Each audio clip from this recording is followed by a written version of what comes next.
My daughter-in-law left me on the street with $8. A week later, she texted me, "Stop being so dramatic, it was just a joke." What she didn't know is that I used the money on a lottery ticket and won $62 million. I'm glad to have you here. Follow my story until the end and comment the city you're watching from, so I can see how far my story has reached. The pavement was cold and unforgiving beneath my feet as I stood there, watching my son's car disappear around the corner. $8. That's what my daughter-in-law Raya had thrown at me before telling Brent to drive away. 8 crumpled bills that landed at my feet like I was some kind of beggar. "That should cover your bus fare home, Della," she had said, her voice dripping with that particular brand of cruelty she'd perfected over the years. "Maybe next time you'll think twice before freeloading." Freeloading. The word echoed in my mind as I bent down to pick up the money, my arthritic knees protesting. 37 years I'd worked as a nurse, saving every penny to help my son through college. Freeloading. Brent hadn't said a word. My own son, the boy I'd raised alone after his father walked out when he was 5, just sat there in the driver's seat staring straight ahead. When I looked at him through the passenger window, hoping for some sign that he'd stand up to his wife, he finally spoke. "Mom, you're being too sensitive." "Raya's right. You can't keep expecting us to take care of everything." The betrayal hit me harder than the cold evening air. Too sensitive. As if 30 years of taking care of him, of working double shifts to pay for his education, of babysitting their children for free while they went on vacation after vacation, was being too sensitive. I stood on that empty street corner in a part of town I didn't recognize, my purse clutched tight against my chest. The sun was setting, and the neighborhood didn't look like the kind of place a 65-year-old woman should be alone after dark. But apparently, that didn't matter to my family. The fight had started over something so small. I'd asked if I could stay with them for a few days while my apartment was being fumigated. Just 3 days. I wasn't asking for money, wasn't asking them to go out of their way, just a place to sleep on their couch. "We can't have you disrupting our routine," Raya had said, not even looking up from her phone. "The kids have school, Brent has work. You'll just be in the way." When I pointed out that I'd watched those same kids every weekend for the past 2 years, that I'd never once said no when they needed help, Raya's face had twisted into something ugly. "That's different. That's family helping family. This is you expecting us to drop everything for your problems." The hypocrisy was breathtaking. Family helping family, but only when it benefited them. "I raised him alone," I'd said quietly, looking at Brent. "I worked nights so I could be there for your games, your school events. I never asked anyone for help." "Well, maybe you should have," Raya snapped. "Maybe if you'd planned better, you wouldn't need to come running to us every time something goes wrong." That's when Brent finally spoke up, to defend his wife. "Raya has a point, Mom. You're an adult. You should be able to handle these things yourself." The words cut deep because they were so unfair. This wasn't about me running to them for help. This was about family being there for each other. But apparently, I was the only one who remembered what family meant. Now I stood alone on this strange street, holding $8 and trying to figure out how to get home. The nearest bus stop was 3 blocks away, according to a man at a gas station, but the buses had stopped running this route an hour ago. A taxi would cost at least $20, money I didn't have. I started walking, my feet already aching in the sensible shoes I'd worn to what I thought would be a family dinner. Each step reminded me of how thoroughly I'd been discarded, like an old piece of furniture they'd finally decided to throw away. The convenience store on the corner was the only place with its lights still on. The clerk, a young man with tired eyes, looked up as I entered. "You okay, ma'am? You look like you've been crying." I touched my cheek, surprised to find it wet. I hadn't even realized I was crying. "I'm fine," I lied, the way I'd been lying about being fine for years. "Just need to use your phone to call a cab." "Phone's broken," he said apologetically, "but there's a payphone outside." Of course there was, because this night couldn't get any worse. I stared at the $8 in my hand, knowing it wasn't enough for a cab. The payphone would cost 50 cents, leaving me with $7.50. Not enough for anything useful. That's when I saw the lottery machine. I'd never been a gambling woman, never bought a scratch-off ticket or played the numbers. But standing there in that fluorescent-lit store, holding the money my daughter-in-law had thrown at me like I was trash, something shifted inside me.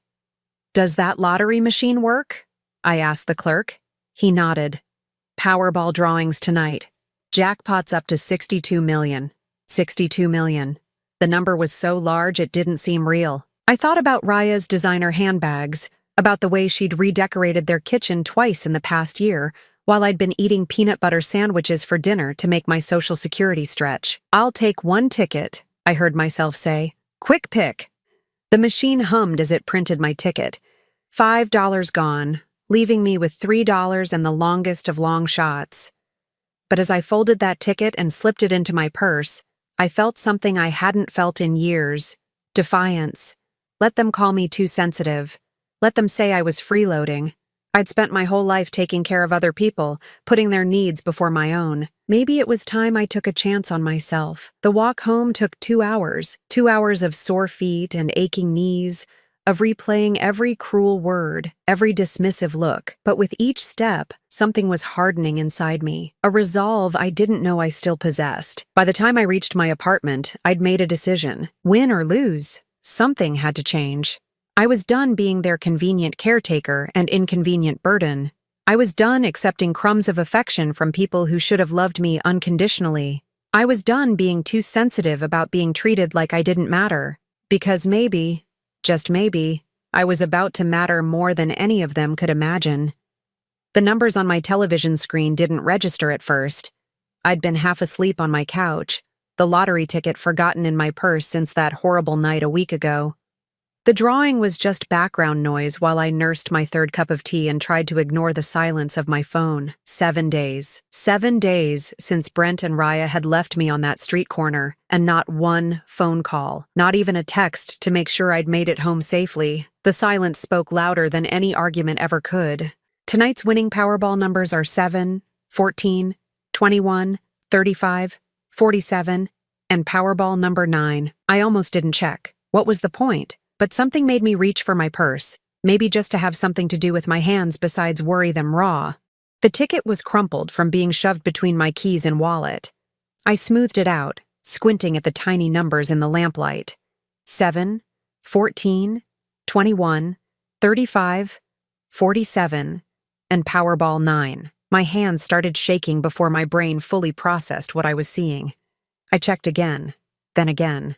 Then, I turned up the volume on the television, waiting for them to repeat the numbers, certain I'd made a mistake. But there they were again, the exact same numbers printed on my wrinkled $5 ticket. $62 million. I set the ticket down carefully, as if it might disintegrate if I handled it too roughly. My heart was hammering so hard I could feel it in my throat. This couldn't be real. Things like this didn't happen to women like me. Women who got abandoned on street corners by their own families. I didn't sleep that night. I sat at my kitchen table, staring at that ticket and trying to wrap my mind around what it meant. By morning, I'd made a decision that surprised even me. I wasn't going to tell anyone. Not yet. The first test came sooner than I expected.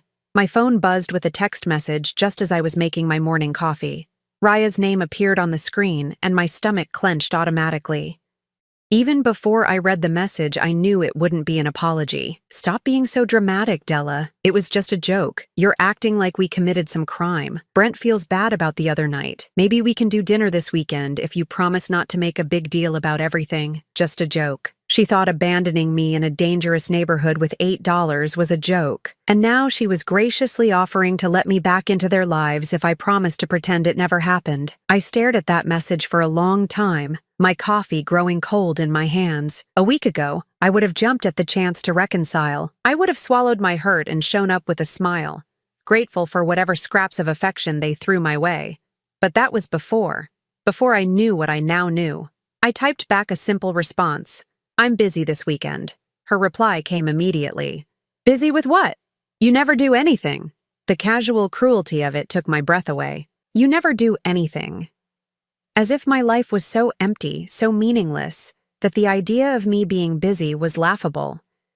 I turned off my phone and went to get dressed. I had things to do. Important things. The lottery office wasn't what I'd expected. I'd imagined something grand, official. Instead, it was a modest office building downtown with fluorescent lighting and worn carpeting. The woman behind the desk, Sarah, according to her name tag, had kind eyes and a patient smile. "First-time winner?" she asked as I handed over my ticket with trembling fingers. "First time playing?" I admitted. She checked the ticket twice, then smiled. "Well, congratulations, Mrs. Rivers. You've won $62 million. The words still didn't feel real. Even as she explained my options, lump sum or payments, taxes, and legal requirements, it felt like I was watching someone else's life unfold. "Take your time deciding," Sarah said. "But I'd recommend getting a lawyer and an accountant before you make any major decisions. And maybe think carefully about who you tell. Money changes relationships, sometimes in ways people don't expect." I thought about Raya's text message, about her casual dismissal of my pain.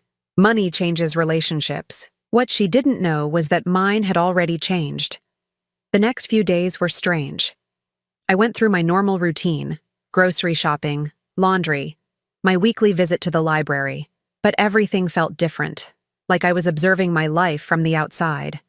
At the grocery store, I found myself standing in front of the expensive steaks I'd never been able to afford, knowing I could buy the entire meat department if I wanted to. But I bought my usual chicken thighs and day-old bread. Old habits die hard. The second test came on Thursday. Brent called while I was reading in my chair by the window. "Hey, Mom!" His voice was careful, apologetic. "Look, about the other night. Raya feels bad about how things went down. Raya feels bad. Not him. Not we. Raya. She was just stressed," he continued when I didn't respond. "You know how she gets when she's planning events. The kids had that school thing this weekend, and she was overwhelmed. Always an excuse. Always a reason why her behavior was justified, and my feelings didn't matter. Anyway," he went on, "we were wondering if you could watch the kids Saturday night. We got tickets to that new show downtown, and our regular babysitter canceled." There it was. The real reason for the call. Not because they missed me, not because they were sorry, because they needed something. "I can't," I said simply. "What do you mean you can't? You never have plans on Saturday nights. You never do anything. You never have plans. The casual assumptions about my worthless life." "I'm busy," I repeated. "Busy with what?" The irritation was creeping into his voice now. "Mom, we really need you to do this. The tickets cost $300. $300 for a night out, but they couldn't spare $20 for a cab to get me home safely." The math of their priorities was crystal clear. "Find another babysitter," I said, and hung up. My phone rang immediately, then again. I turned it off and sat in the quiet of my apartment, marveling at how good it felt to say no. That weekend, instead of babysitting my grandchildren while their parents enjoyed a $300 date night, I met with a lawyer. A good one, recommended by Sarah at the lottery office.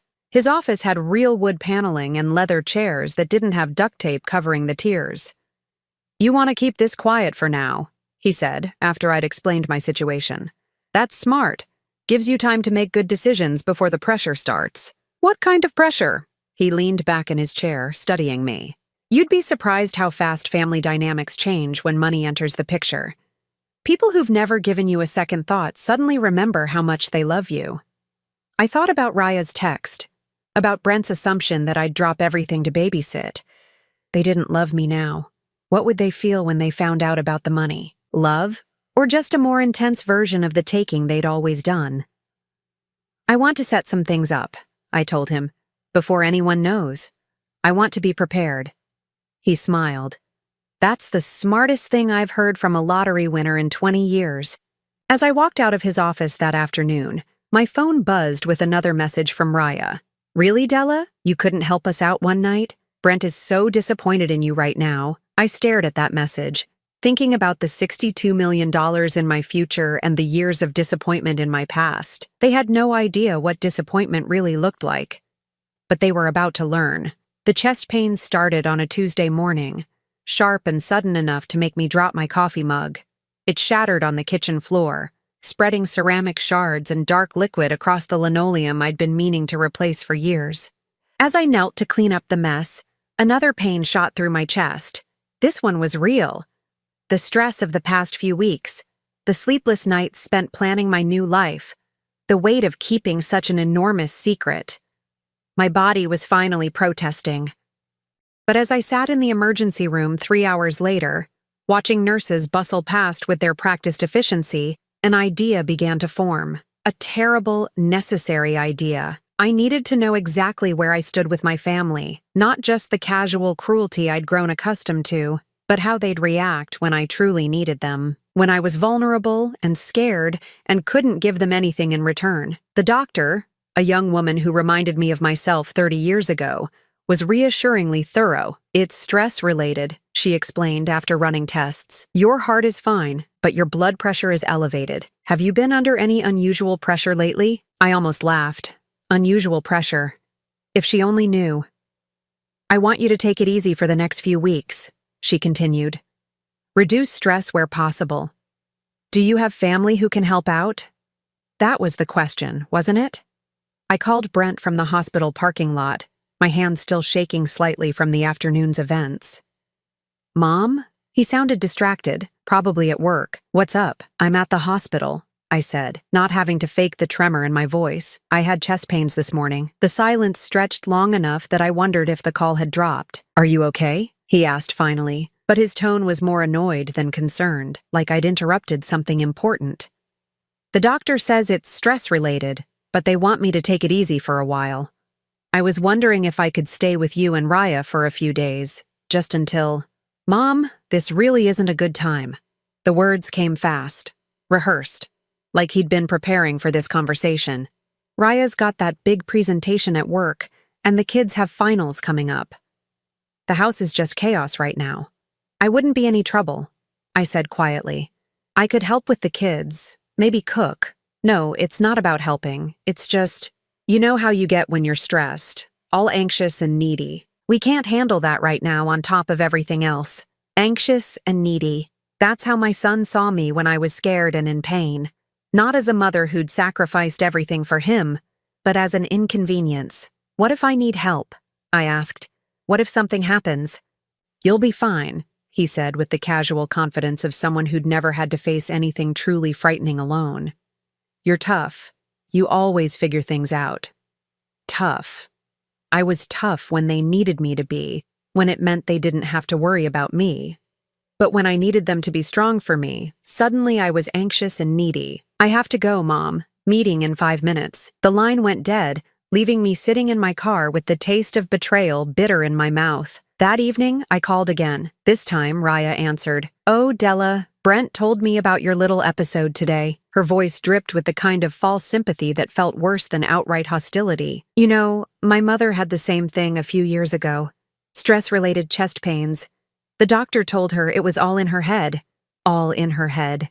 As if my fear and pain were just figments of an overactive imagination.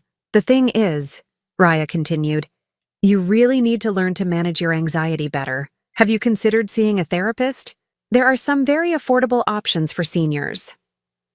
Affordable options for seniors. She was already categorizing me, putting me in a box marked elderly problem to be managed cheaply. "I was hoping I could stay with you for just a few days," I said, hating how small my voice sounded. "Just until I feel steadier." "Oh, honey. I wish we could help, but our guest room is being used as Brent's office right now. And honestly, with your health issues, wouldn't you be more comfortable somewhere with, proper facilities?" Proper facilities. She was talking about nursing homes, care facilities, places where inconvenient elderly parents got stored away. "What kind of facilities?" I asked, though I already knew. "Well, there's that nice assisted living place on Maple Street. Very reasonable rates. They have nurses on staff, activities for the residents. You might actually enjoy it more than being cooped up here with all our chaos." The suggestion hit me like a physical blow. She wasn't just refusing to help me through a health crisis. She was using it as an opportunity to suggest I be permanently removed from their lives. "I see," I managed to say. "It's really for the best," Raya continued, warming to her theme. You wouldn't have to worry about grocery shopping or cleaning or any of that domestic stuff, and we could visit whenever our schedules allow. Whenever their schedules allowed, which, based on the past few weeks, would be never. I should let you go, I said. Feel better, Della, and really think about what I said. Sometimes a change of scenery is exactly what we need. After I hung up, I sat in my quiet apartment and felt something die inside me, not hope. That had died weeks ago on a street corner with 8 crumpled dollars. What died was the last vestige of belief that blood meant anything to these people. They weren't just refusing to help me in a moment of genuine need.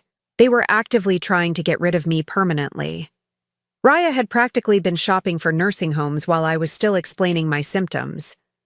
I opened my laptop and started researching. Not nursing homes, law firms, estate planning attorneys. Financial advisors who specialized in lottery winnings. If my family wanted to treat me like a burden to be disposed of, then I'd make sure they never had the chance to burden me again. The next morning, I called my lawyer. I want to change my will, I told him. And I want to set up some trusts. Specifically, I want to make sure that if anything happens to me, certain people can't claim they were caring for me out of love. Protecting against undue influence claims, he said knowingly. Smart. Especially given what you've told me about their recent behavior. There's something else, I said. I want to test them one more time, but I want it documented. What kind of test? I told him about the chest pains, about their responses, about Raya's suggestion that I be warehoused in assisted living. I want to see how far they'll go, I said. I want to know exactly who these people are before I decide what to do with the rest of my life. He was quiet for a long moment. Mrs. Rivers, are you sure you want to put yourself through that? You already know they don't treat you well. I know they don't respect me, I corrected. But I need to know if there's any love left at all, any genuine concern. Because if there isn't, I thought about $62 million and 37 years of nursing, and a son who called me anxious and needy when I was scared and in pain. If there isn't, then I need to know that too. Over the next week, I put their responses to the test in small ways. I called about feeling dizzy, about having trouble with my medications, about being confused and scared. Each time the response was the same: irritation, suggestions that I handle it myself, recommendations for cheap senior services. Not once did either of them offer to come over. Not once did they suggest I see their family doctor instead of relying on emergency rooms and walk-in clinics. Not once did they treat me like someone they actually cared about. By Friday, I had my answer. They didn't love me. They barely tolerated me. And when I became inconvenient, when I needed them instead of the other way around, they were actively trying to get rid of me. The knowledge should have destroyed me. Instead, it set me free. Because now I knew exactly what I was dealing with, and I could plan accordingly. The dinner invitation came 3 weeks later, delivered with Raya's typical blend of false warmth and underlying demand. We're having a little family gathering Sunday evening, she said when she called. Nothing fancy, just us and the kids. Brent thought it would be nice to have you over. Brent thought, not we thought, not I thought. Brent thought. Which meant this was probably his guilty conscience finally getting to him after weeks of treating me like a diseased relative. What's the occasion? I asked. Oh, just family time. We realized it's been a while since we all got together properly. It had been exactly 26 days since they'd abandoned me on that street corner. 26 days since Raya had suggested I move into assisted living because I was having chest pains. But apparently, we were all supposed to pretend those things had never happened. Should I bring anything? I asked, already knowing the answer. Actually, if you could make that potato salad the kids like, that would be great. And maybe pick up some dinner rolls? The good ones from Romano's bakery, not the grocery store ones. Of course, even their invitation came with a shopping list and specific requirements. I was welcome at their table, as long as I paid for the privilege and brought my own contributions. What time should I be there? 5:30. Oh, and Della? Maybe wear that blue dress? The one from Easter? You looked so nice in it. The blue dress that was 3 years old and starting to fray at the seams, but was apparently the best I could manage in their eyes. Got it, Sunday evening, I stood on their front porch holding a covered dish of potato salad and a bag of expensive dinner rolls, listening to the sounds of laughter and conversation from inside. Through the window, I could see my grandchildren, Emma and Jake, running around the living room while Brent and Raya sat comfortably on their leather sectional, glasses of wine in hand. The scene looked perfect, warm and welcoming, and exactly like the family dinners I'd dreamed of having with them for years. I should have known it was too good to be true. Raya answered the door wearing a flowing silk blouse that probably cost more than my monthly grocery budget, her smile bright and artificial. "Della, so glad you could make it. Come in, come in." The house smelled like roast beef and garlic, expensive candles burning on every surface. Everything was perfectly arranged, from the fresh flowers on the dining table to the throw pillows artfully scattered on the couch. It was the kind of home I'd dreamed of having when Brent was young, back when I was working double shifts and eating ramen noodles for dinner so he could have new school clothes. "Grandma!" Emma, 8 years old with Brent's dark eyes, ran over and hugged my legs. At least the children still seemed genuinely happy to see me. "Hi, sweetheart," I said, kissing the top of her head. "How's school going?" "Good. I got an A on my science project. Want to see it?" Before I could answer, Raya swept in and redirected Emma toward the kitchen. "Why don't you help Grandma put her food away, honey? Dinner's almost ready." In the kitchen, I arranged my potato salad and dinner rolls alongside the spread Raya had prepared. Everything looked expensive and professionally done, from the perfectly browned roast to the elaborate side dishes arranged in matching serving bowls. "This all looks wonderful," I said, meaning it. "Thanks.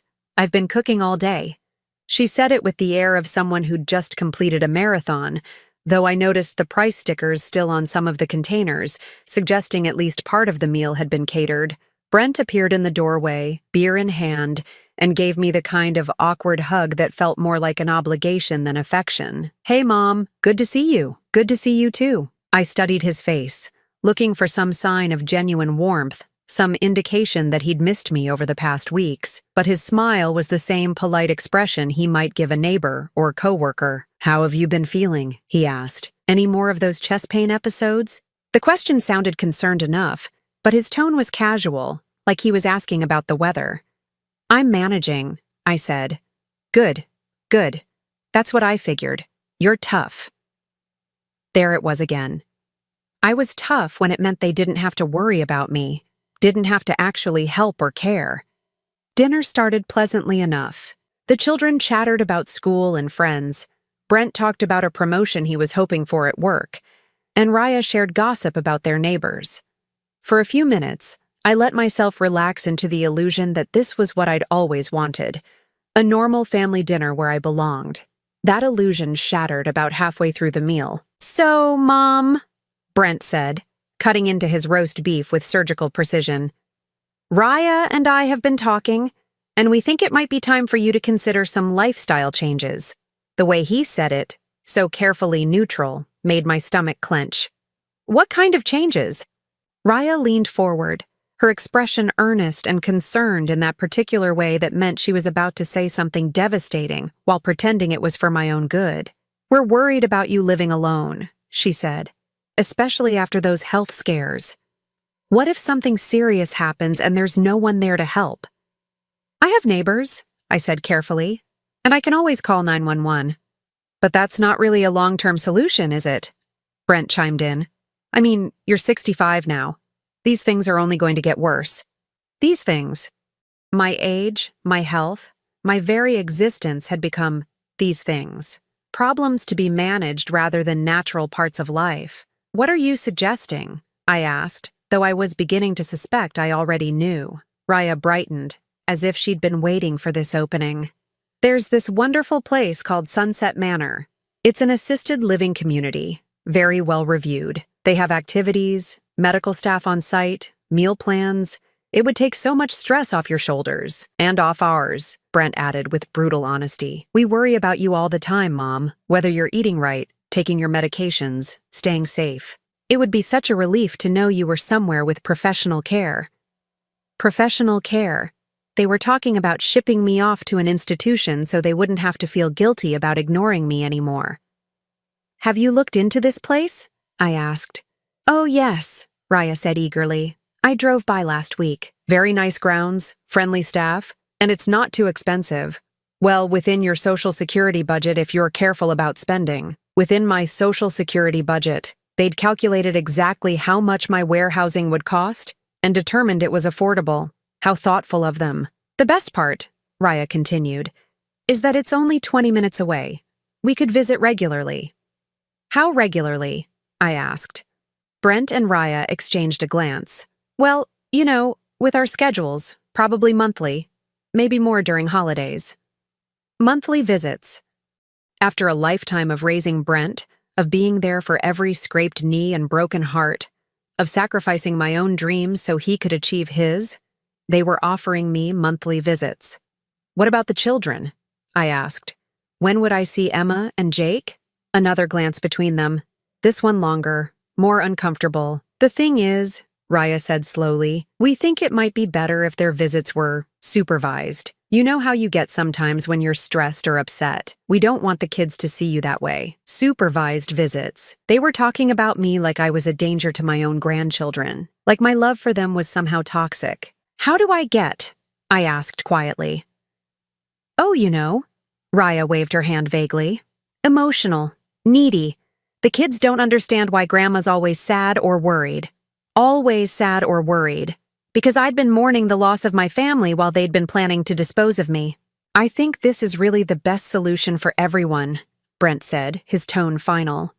You get professional care and social activities, we get peace of mind, and the kids get to see you when you're at your best. I looked around the table at these people who were supposed to love me. My son, who was calmly discussing shipping me away, like I was a problem to be solved. My daughter-in-law, who was practically glowing with excitement at the prospect of getting rid of me permanently. My grandchildren, too young to understand what was happening, but old enough to absorb the message that Grandma was someone to be managed and contained. I need to think about it, I said.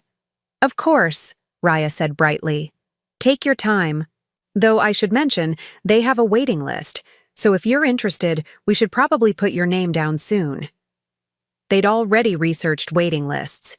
They'd been planning this for weeks, maybe months, and tonight was just the formal presentation of their decision. I excused myself to use the bathroom, needing a moment away from their eager faces and carefully reasoned arguments for why I should disappear from their lives. In the bathroom mirror, I looked at my reflection, the blue dress Raya had specifically requested, the careful makeup I'd applied to look nice for them, the hopeful expression I'd worn walking into this house. I looked like exactly what I was, a lonely old woman desperately trying to earn love from people who saw her as a burden. But I wasn't just a lonely old woman anymore.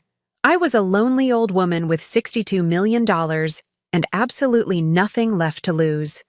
When I returned to the dining room, they were all looking at me expectantly, like they thought I might have come to my senses in the bathroom and decided to thank them for solving the problem of my existence. I've made my decision, I said, sitting back down at the table. Oh, wonderful. Raya clapped her hands together. I think you're going to love it there. Should I call tomorrow and get you on the list? I looked at each of them in turn. My son, who'd never once asked if I was lonely. My daughter-in-law, who'd calculated the cost of my disposal. My grandchildren who were being taught that love came with conditions and expiration dates. No, I said quietly.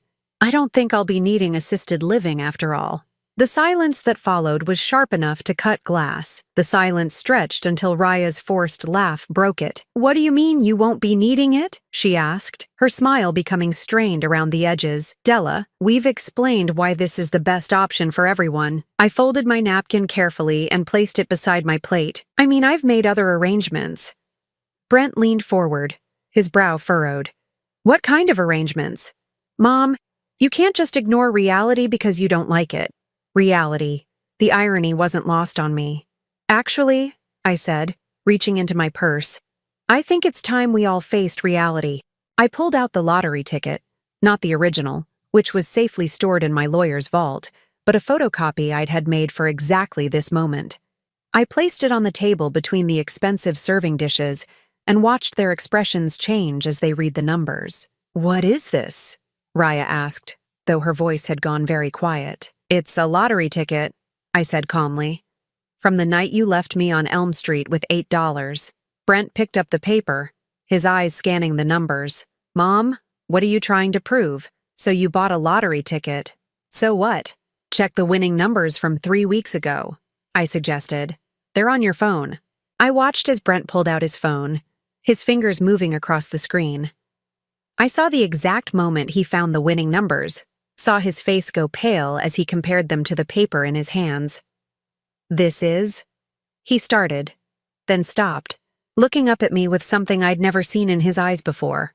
Fear. $62 million, I finished for him. The jackpot you heard about on the news 3 weeks ago? That was me. Raya snatched the paper from Brent's hands, her eyes darting between the numbers on the page and the phone screen. Her perfectly applied lipstick had left marks on her wine glass, and for the first time since I'd known her, she looked genuinely shaken. You won the lottery? She whispered. I did. The children, sensing the change in atmosphere, had gone quiet. Emma was looking back and forth between the adults, trying to understand why everyone suddenly looked so serious. Why didn't you tell us? Brent's voice cracked slightly on the question. I leaned back in my chair, studying the faces around the table. I wanted to see how you'd treat me when you thought I had nothing to offer you. The truth of that statement hung in the air like smoke. Raya's mouth opened and closed soundlessly, while Brent ran his hands through his hair in a gesture I remembered from his childhood when he'd been caught in a lie. Mom, that's not. We weren't. Brent started, but couldn't seem to finish the sentence. You weren't what? I asked gently. You weren't trying to get rid of me? You weren't calculating the cost of shipping me off to an institution? You weren't planning to limit my access to my own grandchildren? We were worried about you, Raya said, but her voice lacked its usual conviction. Were you? Because from where I sit, it looked like you were solving a problem. An inconvenient, needy, elderly problem that was interfering with your perfect life. I reached into my purse again and pulled out a folder. I've spent the past 3 weeks documenting our interactions. Every phone call, every text message, every conversation about my future that didn't include me in the decision-making process. Brent's face was now completely white. What are you saying? I'm saying I know exactly who you are, both of you. I know that when I called scared and in pain, you told me I was being dramatic. I know that when I needed help, you suggested I pay for professional care. I know that when you invited me here tonight, it wasn't because you missed me. It was because you wanted to present your final solution to the problem of my existence. Raya found her voice, though it was higher and more strained than usual. That's not fair, Della. You're twisting everything. We love you. Do you? I asked.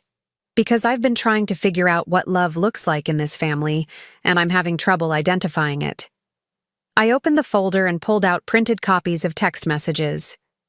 Here's you, Raya, telling me to stop being dramatic about being abandoned on a street corner.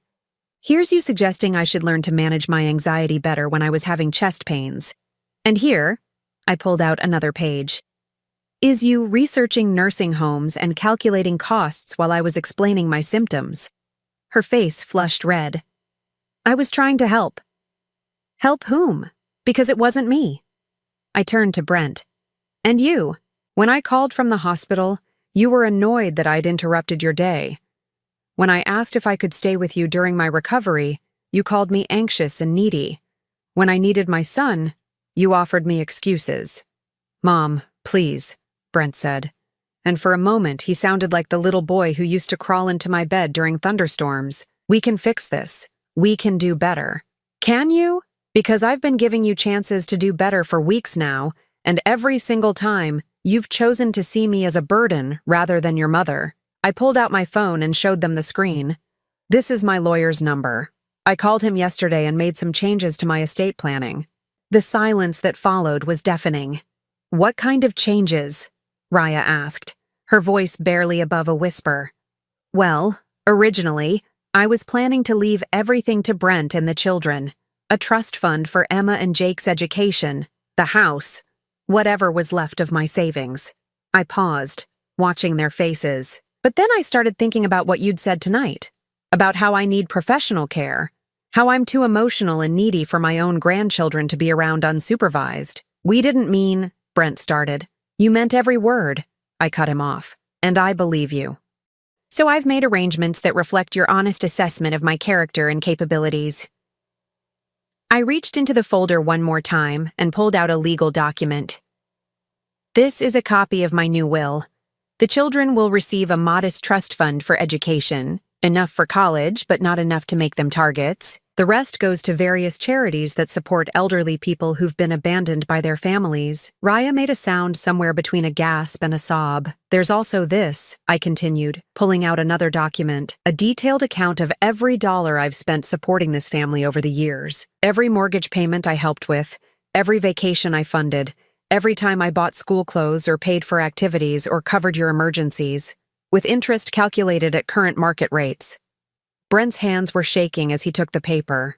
Mom, this says we owe you over $200,000. That's correct. 27 years of financial support, documented and calculated. I'm not asking for it back. Consider it my final gift to you. But I wanted you to see exactly how much your needy, anxious mother contributed to the life you're so eager to protect from her influence.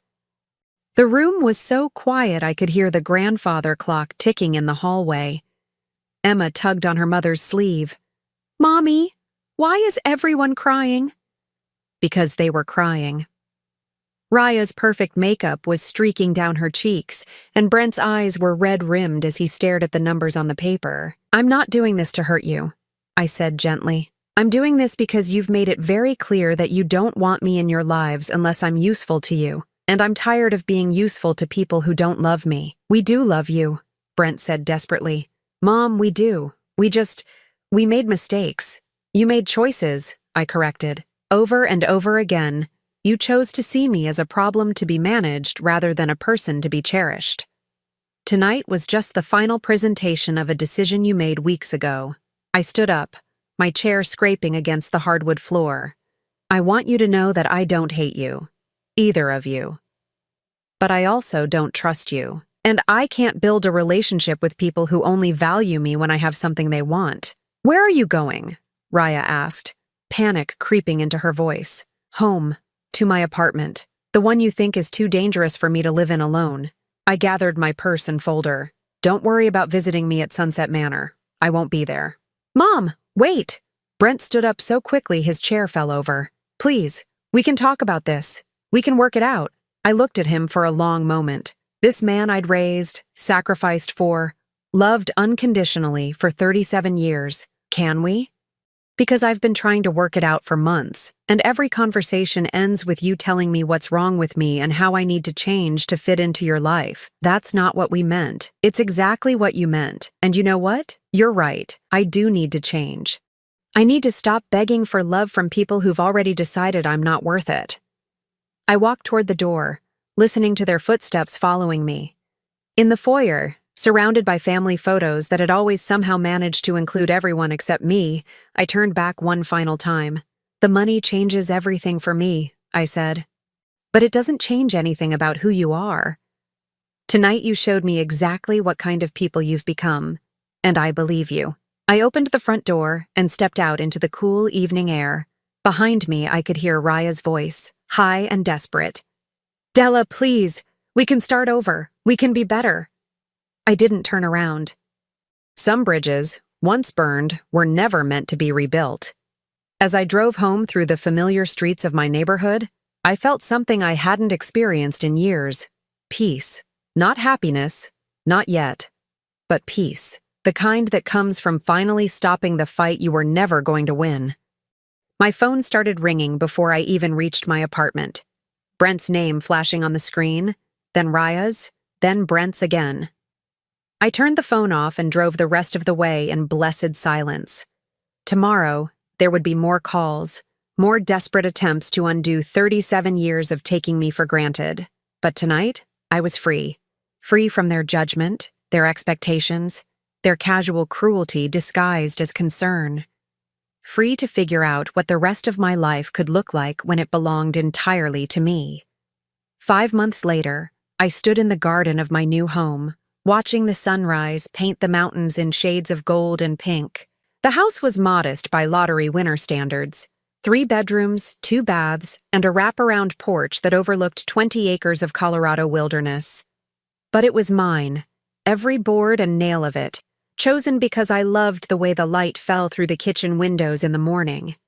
The phone calls had stopped about 3 months ago. At first, they'd been desperate. Brent calling twice a day, Raya sending long text messages alternating between apologies and accusations. They'd tried every approach: guilt, anger, promises to change, threats to cut off contact entirely. That last one had almost made me laugh. The final call had come from Brent in January. "Mom, please." His voice had been raw, exhausted. "I know we messed up. I know we hurt you. But we're family. That has to count for something." "It does count for something," I'd told him. "It counted for 37 years. But family is supposed to be a two-way street, and you turned it into a one-way extraction. I don't know how to fix this." The defeat in his voice almost broke my resolve. Almost. "You can't fix this, Brent. You can only learn from it." What does that mean? It means you need to figure out how to be a better husband to Raya, a better father to Emma and Jake, and a better son to whatever family you choose to build going forward. But it doesn't include me anymore. "You're really never coming back?" I'd looked around my apartment that day, at the boxes packed for my move to Colorado, at the life I was finally building for myself. "There's nothing to come back to. You made sure of that." Now, as I deadheaded the roses I'd planted along the front fence, I felt the truth of that statement in my bones. There really was nothing to go back to. But there was so much to move toward. My neighbor, Margaret, waved from her garden next door. She was 73, a retired teacher whose husband had died 5 years ago. We'd become friends over shared morning coffee and evening walks, the kind of easy companionship I'd never realized I was missing. "Beautiful morning," she called out. "Perfect for the farmer's market," I called back. "Are you still coming with me?" "Wouldn't miss it. Give me 10 minutes. This was what I'd been missing all those years. Friends who showed up when they said they would, who remembered things that mattered to me, who treated my time and feelings as valuable. Margaret had never once suggested I was too needy or dramatic. When I'd gotten food poisoning last month, she'd brought me soup and stayed to watch old movies without making me feel like I was imposing. The farmer's market was bustling with Saturday morning energy. I'd become a regular over the past few months, buying fresh vegetables and homemade bread from vendors who knew my name and asked about my garden. It was a small thing, being known and remembered, but it felt revolutionary after years of being invisible in my own family's life. "Della!" Sarah, who ran the herb stand, waved me over. "I saved you some of that basil you liked so much." As I paid for my herbs, my phone buzzed with a text from an unknown number. My stomach clenched automatically. Even 6 months later, unexpected messages still triggered the old anxiety. But when I read it, the message wasn't from Brent or Raya. It was from Emma, my granddaughter. "Hi, Grandma. Mommy gave me your number. I miss you. Can I call you sometime?" I stared at the screen for a long moment, my chest tight with complicated emotions. Emma would be 9 now, old enough to have questions about why Grandma had disappeared from their lives, old enough to miss me maybe. I typed back carefully, "I miss you too, sweetheart. You can call me anytime." The response came immediately, "Can I call now?" I looked around the market, at Margaret comparing tomatoes at the next stand, at the normal Saturday morning I'd built for myself. Then I found a quiet corner and dialed Emma's number. "Grandma?" Her voice was small, uncertain. "Hi, baby girl. How are you?" "I'm okay. Mommy said you moved far away because you were sad." Out of the mouths of babes. Something like that. "How's school? How's your brother?" For the next 20 minutes, Emma chattered about her life, her new teacher, her best friend's birthday party, the book she was reading. Normal 9-year-old things that filled my heart and broke it at the same time. "Grandma?" she said when our conversation was winding down. "Are you happy now? Where you live?" The question caught me off guard. "Yes, sweetheart, I am happy." "Good. Mommy cries sometimes and says she misses you." I closed my eyes, feeling the weight of choices and consequences. "I miss your mommy too. But sometimes grown-ups make decisions that hurt people, and those hurts take a long time to heal. Will you ever come back?" The question I'd been dreading. "I don't think so, Emma. But that doesn't mean I don't love you." It just means sometimes love isn't enough to fix everything. After we hung up, I sat in my car for a long time, watching families walk through the market together. Part of me wanted to drive straight back to that house, to walk through the door and pretend the past 6 months had never happened. To be the grandmother who baked cookies and gave unconditional love, no matter how she was treated in return. But I'd tried that for 37 years, and it had nearly destroyed me. Instead, I drove home to my peaceful house and my garden and my new life. I called my lawyer and set up a small trust fund for Emma and Jake, not enough to make them spoiled, but enough to know their grandmother had loved them even from a distance. That evening, as I sat on my porch with a cup of tea and a book, Margaret came over with a bottle of wine. "You look like you could use some company," she said. I told her about Emma's call, about the guilt and love and complicated grief of walking away from family. Margaret listened without judgment, the way good friends do. "Do you ever regret it?" she asked when I finished. I considered the question seriously. I regret that it was necessary. I regret that my son and his wife chose their pride over our relationship. I regret that my grandchildren will grow up with questions about why Grandma left. But do you regret leaving? I looked out over my garden, at the life I'd built with my own hands and heart, at the sunset painting the sky in impossible colors, at the peace that had settled into my bones over these past months. "No," I said finally. "I don't regret choosing myself." A year later, I received a graduation announcement in the mail. Emma was finishing 4th grade with honors. Inside the card, in careful 9-year-old handwriting, she'd written, "I hope you're still happy, Grandma. I love you." I put the card on my refrigerator next to the photos of my garden and my new friends, next to the reminder for my book club meeting and the invitation to Margaret's birthday dinner, a small piece of my old life in the middle of my new one. I didn't send a gift. I didn't call to congratulate her. But I did add another $1,000 to her trust fund, with a note to my lawyer that it was for graduation presents she'd earned between now and high school. Love, I'd learned, didn't always look like showing up. Sometimes it looked like loving someone enough to let them go. Sometimes it looked like protecting yourself from people who couldn't see your worth, even when those people shared your blood. 2 years after that dinner that changed everything, I was truly happy. Not the desperate, grasping happiness of someone trying to earn love they'd never receive, but the quiet, steady happiness of someone who'd learned to love herself first. I volunteered at the local senior center, teaching other women about financial independence and emotional boundaries. I traveled, not to exotic places, but to small towns and national parks, staying in bed and breakfasts and taking photographs of wildflowers. I dated a kind man named Robert who treated me like I was worth listening to, worth cherishing. Most importantly, I'd learned the difference between being alone and being lonely. For 37 years, I'd been desperately lonely while surrounded by family. Now, I was peacefully alone and richer in every way that mattered. On quiet evenings, I sometimes wondered what would have happened if I'd stayed. If I'd accepted their terms and moved into that assisted living facility. I'd probably still be there, grateful for monthly visits and supervised time with my grandchildren, telling myself that crumbs of affection were better than nothing at all. But I'd chosen differently. I'd chosen dignity over desperation, self-respect over self-sacrifice. I'd chosen to believe that I deserved better than tolerance from people who were supposed to love me. The lottery ticket had given me $62 million, but walking away from people who couldn't see my worth, that had given me something priceless. The knowledge that I was enough, exactly as I was, whether anyone else recognized it or not. Sometimes the best inheritance you can leave isn't money. Sometimes it's the example of what it looks like to choose yourself, to refuse to accept less than you deserve, to walk away from a table where you're not honored. I hoped Emma would remember that lesson someday.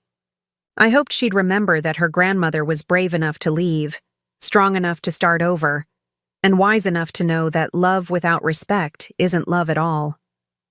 As the sun set over my mountain view, painting the sky in shades of hope and possibility, I raised my teacup in a quiet toast to the woman I'd become, to the choices that had brought me here, to the life I'd finally learned to claim as my own.